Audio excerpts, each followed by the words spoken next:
Wayne Gretzky may have been the first 4-year-old to have his own backyard rink. Many people think I made it to make him a hockey player. But I'll tell you honestly, it was self-survival.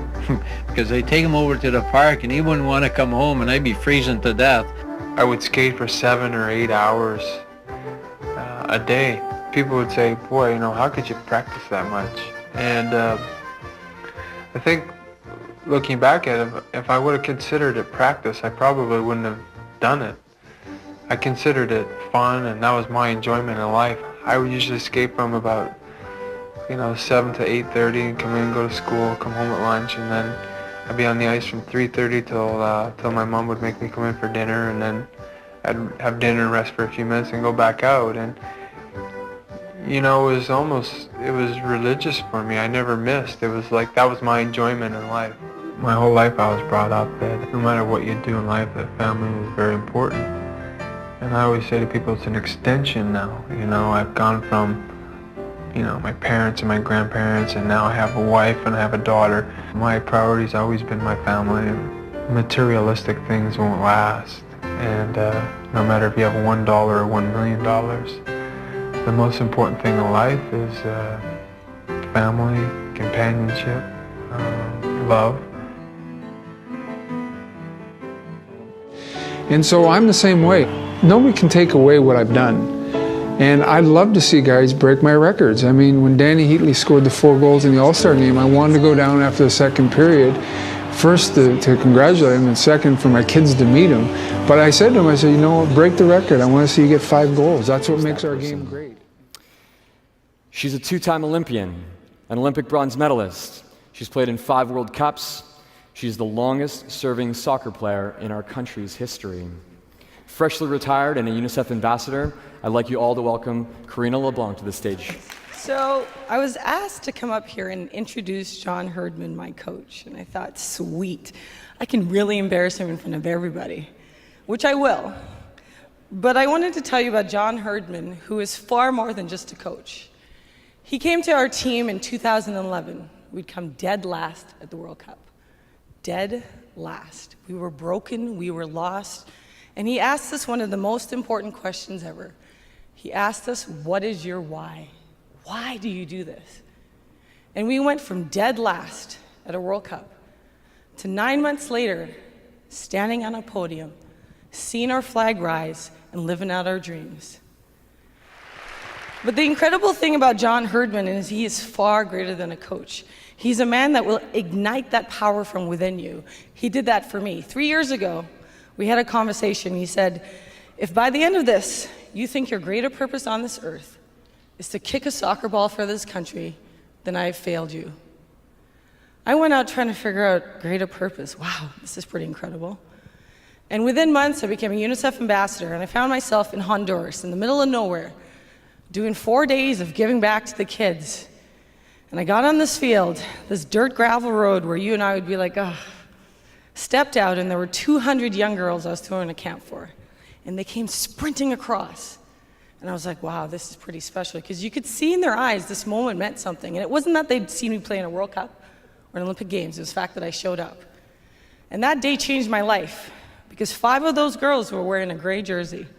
I'm from Maple Ridge, British Columbia. And 5 of those girls were wearing the first ever jersey I'd ever worn. This is what John Herdman does. He ignites that power and that fire within. He did it for our team. He'll do it for you here today. And before I want to introduce him, I have to do justice, because I have to stay authentically me. I have to embarrass him. So he thinks I'm just here to say you're a great coach. But I'm going to get him to dance on stage. Yeah? Who thinks I should do that? Okay. Yes. So let me introduce to you my coach, my mentor, my hero, John Herdman. Come on. Oh, man. You're killing this, man. Hey? Nah. What we're doing? Oh, man, this is the only move I've got. Like, it goes like this. There you go. John Herdman, everybody. I am not talented. And I don't believe in talent. I believe in hard work. I believe we are all equal, capable of anything in life. No, I am not talented. I am obsessed. all I do. I train twice a day. That's all I think about. It's just, If you only knew my plans. I don't want to do anything else. It's as simple as that. Oh, if you only knew who I am. My dream is to be world champion in the UFC, have more money than I know what to do with, and have a great life for my kids, my grandkids, everyone in my family. I will be where I want to be. I'm 100% confident that I will make it to the top. I have the skills, I have the dedication, and it's something I really, really want. Words can't even describe, but it will happen, and I'll let you know when it happens. When I was a kid, I used to visualize stadiums, visualizing an arena full of fans. I realized like that this is attainable. The dream, it's there for the taking if I put the time in. And then when I start getting that focus and realize, you know, fuck, I'm gonna make this happen. Now that has happened, I'm making it happen, and that alone spurs me on even more. You know what? I'm actually good at this. It's actually something that I really enjoy doing, and now there's nothing else that matters to me. I don't know about nothing else. It's an addiction. Something that I love can actually secure my family's future and make us live a good life for the rest of our days. You know what I mean? And it's not work. I don't work. I live. And that is why I have this tunnel vision, and that is why I'm willing to kill every single man in my path to get that belt, you know what I mean, to secure the future from my family's future. You know what, I'm good at this, and it's actually something that I really enjoy doing. And when I do it and when I put myself in these uncomfortable situations and come through it, I get this energy, and then it's an addiction. Then it took over. Then everything else blacked out around it.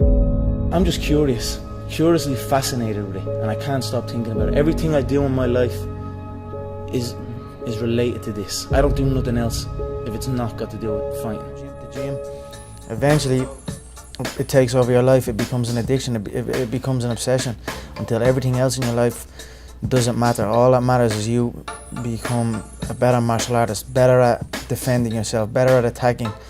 And that has led me to where I am. I don't know about nothing else. We were having dinner with Lorenzo, his son, and they're talking about NFL and they're talking about this, and I don't know jack about any of that. You know what I mean? I'm smiling and nodding politely, you know what I mean, as if I know, but really I haven't a clue. This game has taken over my life. The UFC is everything to me. If you find something that you really, really love and it takes over your thought frame 24/7, well then encourage it, embrace it, and you will make a career out of it. You know, love what you do and you'll be doing what you love.